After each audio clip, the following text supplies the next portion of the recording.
Добрый день, дорогие друзья! Я нахожусь рядом с бывшим селом Городище Угранского района Смоленской области. Неделю назад с командой канала Вяземского путешественника Евгением Барановым и его соратниками мы посетили это место. Погода была очень нелетная, шел дождь.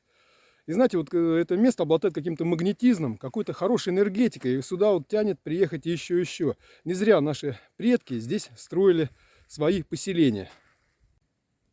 Это место интересное в историческом плане. Здесь есть городище. Здесь, вот сзади меня, находится имение, парк Храповицких. А также здесь есть 3 кургана. Что сможем, сейчас мы и обойдем. Неделю назад я уже показал и городище само, издали показал парк, имение Храповицких. Ну, прошлись мы по деревне, кое-что показал. Ну, знаете, тогда не все было мной рассказано, появилась некоторая дополнительная информация. Хочу с вами ей поделиться. Итак, смотрите мое видео. Дорогие друзья, вот знающие люди подсказали, что это парк. Парк владения Храповицких. Сейчас мы туда и зайдем. Посмотрим, что есть. Вот подошел к деревьям. Пока признаков строений, изгороди ничего нет. Вот сейчас пройдемся по этим деревьям, может, что-нибудь обнаружим. Видите, по деревьям так не так уже заросший. Вот сейчас шел по полю, тут, не знаю, по пояс травы. Вот тут получше. Вот она, живность какая-то обитает. Ну, дорогие друзья, какие-то выемки, наверное, характерно, что здесь какие-то были строения или строения. Дорогие друзья, пока нахожусь на месте бывшей усадьбы, коснемся ее истории. Усадьба основана в начале 18 века шляхтичем Цельнером. С 1716 года владела ее вдова Цельнер, урожденная Пасек, вышедшая вскоре замуж за стольника и полковника Потемкина. Во второй половине 18 века до 1780-х годов владел генерал-поручик Хорват, далее поручик С.Я. Храповицкий. Затем его сын С.С. Храповицкий. С 1880 года до 1917 года племянник последнего, губернский секретарь А.С. Храповицкий. Сохранились остатки парка. Усадебное здание и Покровская церковь 1790 года, построенное вместо прежней деревянной, утрачены. В имении к началу 20 века существовало хорошо организованное сельское хозяйство. Работала водяная мельница. В 1919 году из усадьбы Вьюхнов были вывезены портреты кисти Левицкого и Тропинина. Вот еще какие-то у нас, видите, рукотворные схолмления. Тоже, наверное, здесь или усадьба стояла, возможно, церковь стояла. Да, церковь я вам покажу сейчас на картинке. Осталась такая единственная фотография. Церковь, освященная во имя Покрова Престой Богородицы. Такие какие-то валы, какие-то ямки. Ну, свидетельствует о том, что здесь были какие-то, наверное, постройки.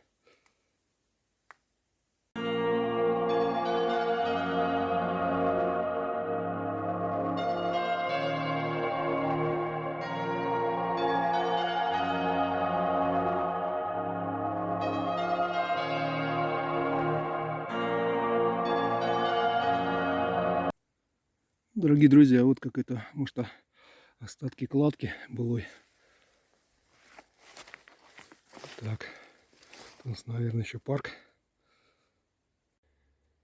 Вот еще какая-то ямка с остатками кирпича. Сейчас посмотрим кирпич.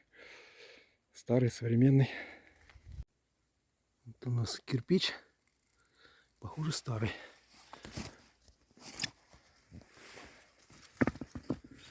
Так, вот что-то клеймен не видно никаких. Не знаю, были, не были. Так. Еще тоже какие-то элементы кладки или штукатурки. Какие-то камни.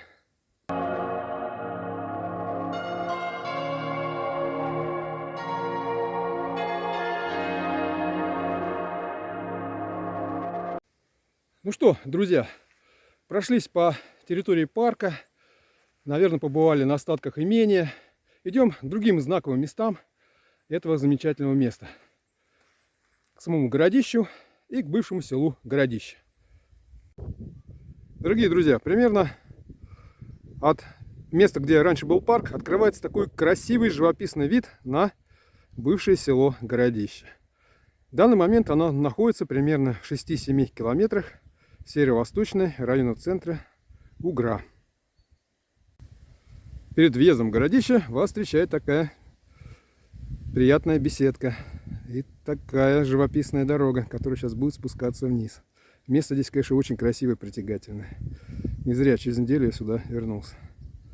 Дождался, когда выглянет солнышко, хорошая погодка, и снять видео об этом замечательном месте. Какой красивый спуск. Городище. Перед самим Городищем красивая долина реки Дебри. Как красиво. Вот там уже на горке у нас находится Городище, деревня Городище. Ну и такое Городище, как исторический памятник. Вот уже скоро будет деревня Городище. Продолжаем историю Городища. Окончание «ище» характеризует древность поселения. Городище – древнее село, возникшее, как некоторые считали, на месте Лучин города. В 1494 году Лучин отошел к Литве, а на рубеже 15-16 веков прекратил существование. Хотя, знаете, по карте Лучин находится восточнее от этого места и на берегу реки Угры. Так что, по всей видимости, эта информация совершенно неточная.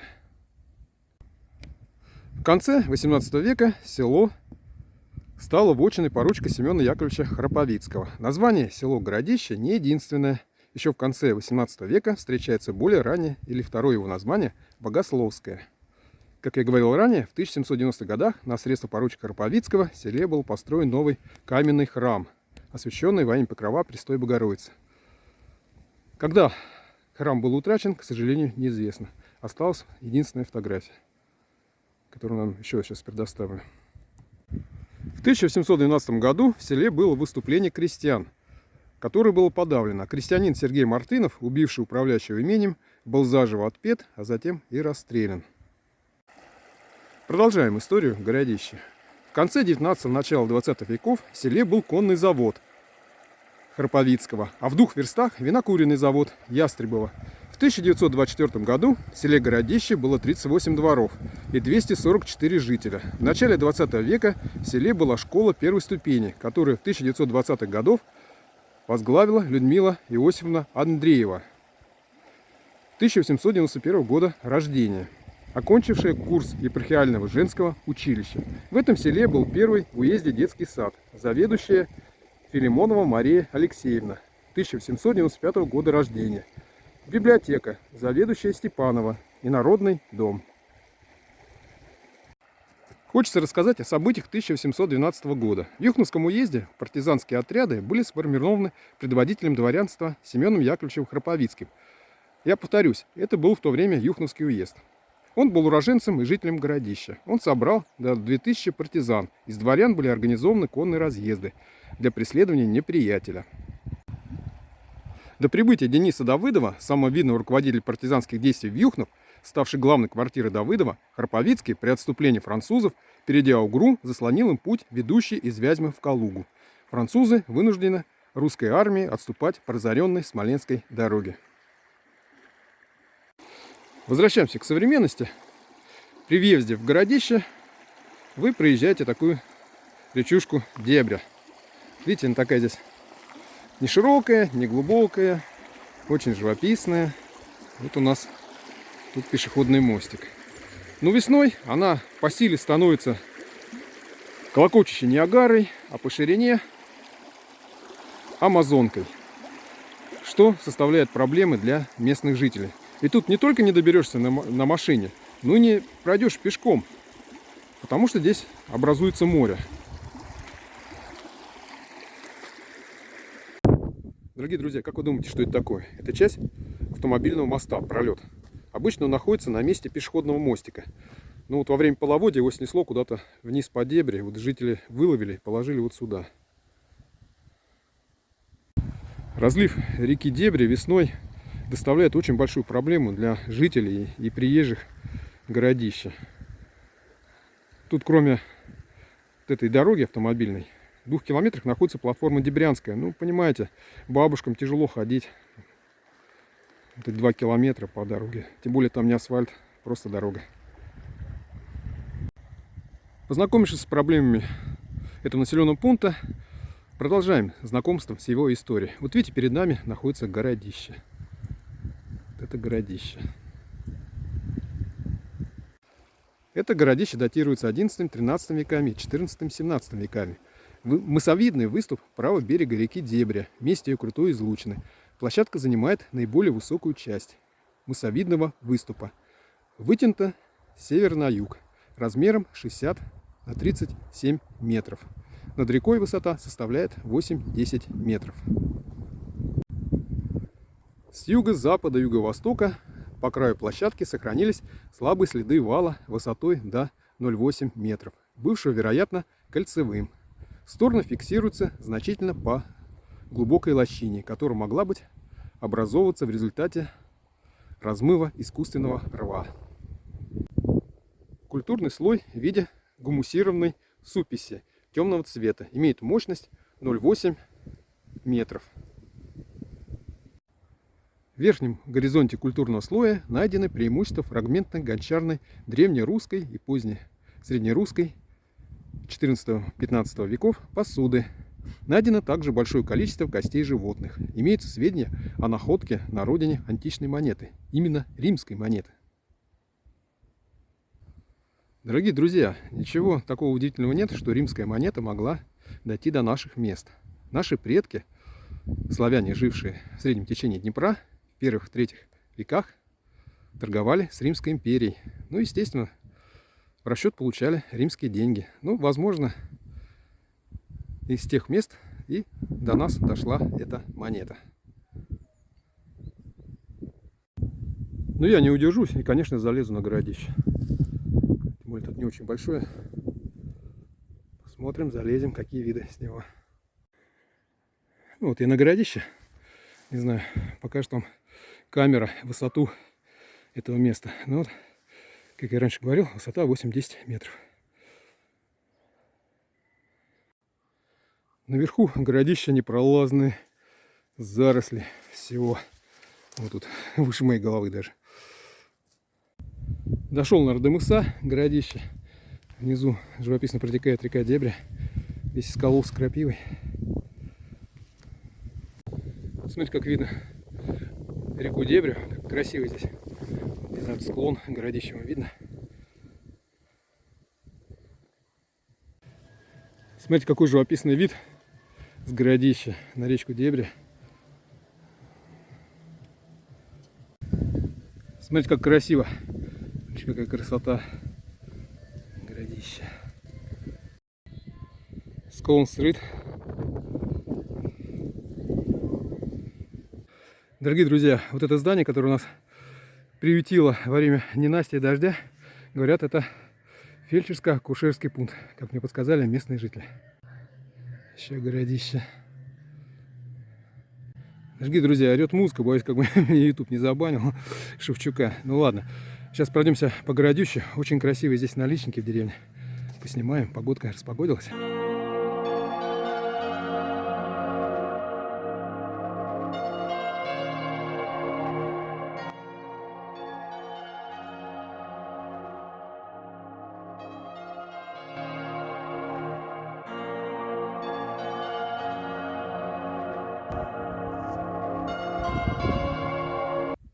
Дорогие друзья, правда, красивые наличники здесь. Деревня красиво расположена. Дорожка то вниз, то вверх. Идем в сторону конца улицы Дениса Давыдова. Вот какая улица. Какая красивая природа. Река Дебря и высокий берег реки Дебря.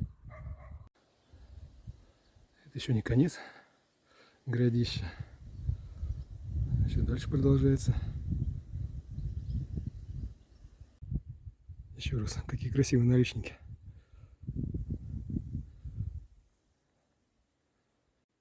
Видите, раритет, дом, покрытый дранкой.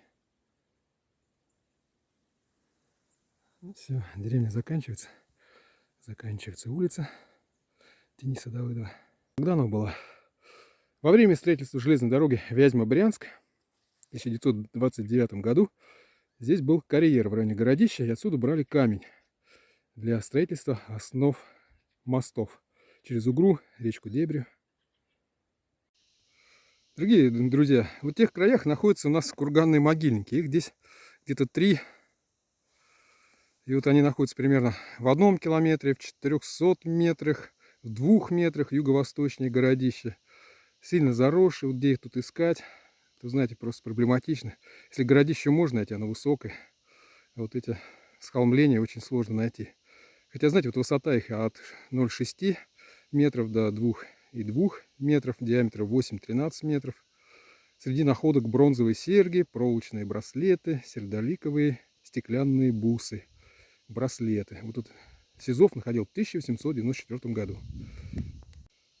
Дорогие друзья, я уже не буду их искать, уже разыскивать. Тем более там писалось еще в те времена, они заросшие, а сейчас, наверное, уже перекопались, заросли так, что уже тут ничего не найдешь.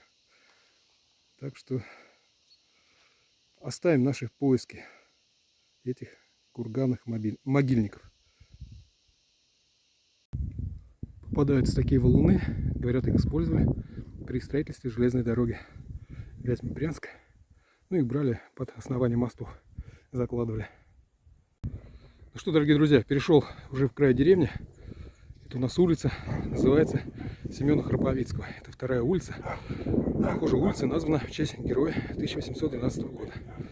Так, а вот эта дорога, это уже окраина деревни или бывшего села, это уже идет у нас на платформу Дебрянская. Знаете, мне в комментариях написали, вот, что не посетили местное кладбище, оно приличное. Ну, сейчас пойдемся, просмотримся. Может, что-то здесь интересное, есть какие-то памятники старые, старинные. Да, кладбище приличное. Вот, какой-то тоже памятник. Ну, конечно, уже не старый, недореволюционный. Да, такого советского образца, такой металлический. Ну что, кладбище приличное. Покой жителям, которые здесь у нас погребены. Всего им лучшего. И Царство небесное.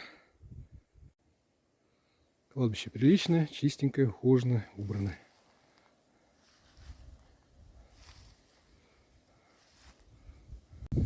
Но мы, дорогие друзья, направляемся по улице, как мне писали, пана Храповицкого. Как я понял, правильно называется Семена Храповицкого.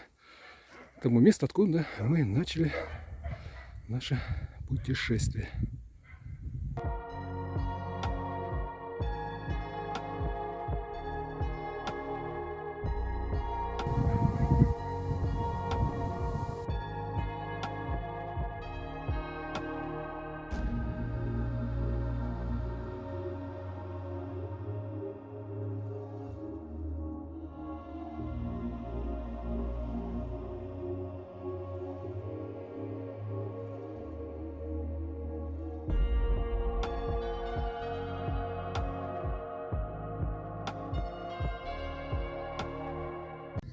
Ну что, дорогие друзья, возвращаемся, откуда мы начали свой путь.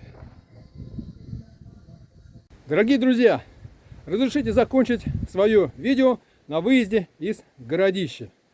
Место, как я сказал, обладает хорошей энергетикой, притягательностью. Не зря тут наши предки селились испокон веков и по настоящее время. Место очень красивое, люди замечательные. Всем всего доброго, здоровья, мира и добра, и до новых встреч!